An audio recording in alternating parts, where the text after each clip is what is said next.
So ఇప్పుడే మనకు మరొక బ్రేకింగ్ న్యూస్ అనమాట. రేషన్ కార్డు ఉంటేనే ఉచిత కరెంట్. ఇంటికి వెళ్ళి కనెక్షన్ అంటే ఇంటింటికి వెళ్ళి కనెక్షన్ వివరాలు సేకరిస్తున్న సిబ్బంది. అవును, రేషన్ కార్డు అయితే ఉంటే చాలు ఇంటింటికి వెళ్ళి సిబ్బంది అయితే వివరాలు అయితే సేకరిస్తూ ఉన్నారన్నమాట. నేడు మాపు అర్హత నిబంధనలు కూడా జారీ అయితే కాబోతున్నాయి.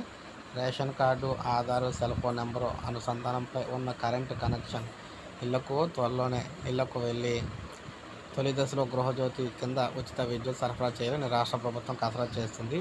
అర్హులైన కుటుంబాలను గుర్తించేందుకు ఈ మూడింటిని ప్రాతిపదిక తీసుకున్నట్లయితే తెలుస్తుంది.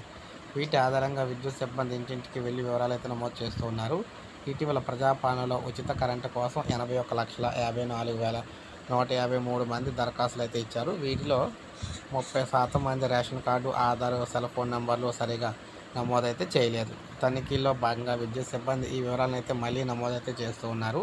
సో అందువల్ల ఇంటింటికి అయితే వెళ్తున్నారన్నమాట. ఇంటింటికి వెళ్ళి రేషన్ కార్డు ఉన్న వారందరికీ కూడా ఉచిత కరెంట్ ఇచ్చేందుకైతే కసరత్తు అయితే మొదలుపెట్టారు.